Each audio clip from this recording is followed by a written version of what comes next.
વ્યક્તિને ગુરુ માનવા એ ભ્રાંતિ છે, અને ગુરુને કોઈ વ્યક્તિ માનવા એ પણ ભ્રાંતિ છે. કોઈ વ્યક્તિ ગુરુ નથી અને ગુરુ એ કોઈ વ્યક્તિ નથી.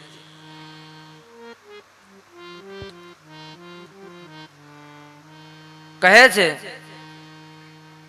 કે સુખદેવજી મહારાજે પરીક્ષિતના મસ્તકનો સ્પર્શ કર્યો, વરદ હસ્ત પધરાવ્યો, એટલે કે અધિકાર આપ્યો. શ્રીમદ ભાગવતનો આ પહેલો સ્કંદ એ અધિકાર લીલા છે. ગુરુ છે એ સ્પર્શથી શિષ્યને અનુભવ આપે છે. ગુરુ છે એ નેત્રથી શિષ્યને અનુભવ આપે છે. ગુરુની એક નજર પડી જાય તો એ શિષ્યને આધ્યાત્મિક અનુભવ થવા લાગે.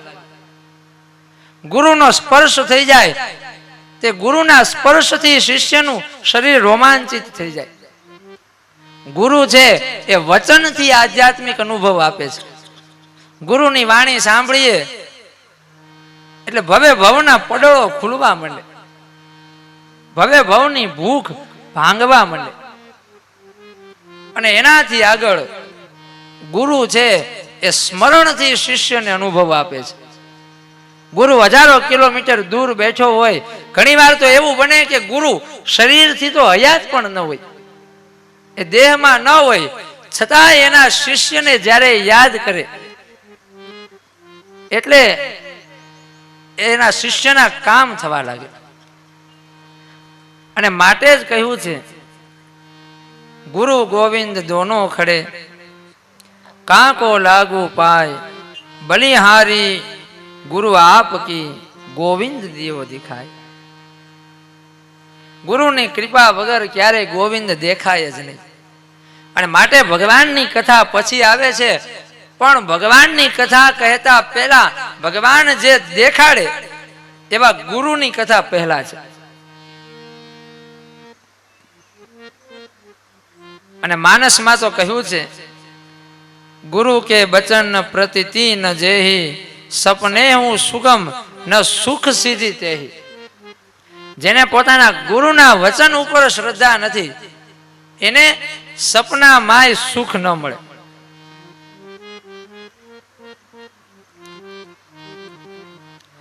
બિન ગુરુ હોય કી જ્ઞાન, જ્ઞાન કી હોય વિરાગ બિનુ, ગાવહી વેદ પુરાણ સુખ, લહી હરિ ભક્તિ બિનુ. ગુરુ એ છે કે જે જણાવે છે,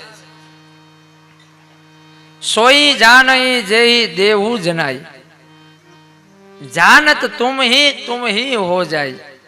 જણાવી એ જ શકે કે જે જાણે છે. અને એક વખત જાણ્યા પછી જે જાણ્યું છે એ જ થઈ જવાય છે. તુમહરી કૃપા તુમ હી રઘુનંદન, જાનહી ભગત ભગત ચંદન. અને માટે ઉપનિષદના ઋષિએ કહ્યું, અહમ બ્રહ્માસ્મિ. ભગવાનનો અનુભવ થયો એટલે આ વચન છે કોઈ અહંકારનું વચન નથી, પણ આ દેશનો ઋષિ કહે છે કે હવે હું જ ભગવાન છું, અહમ બ્રહ્માસ્મિ.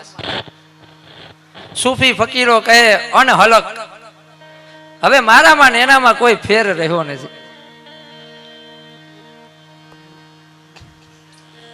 આ ગુરુનો મહિમા બતાવી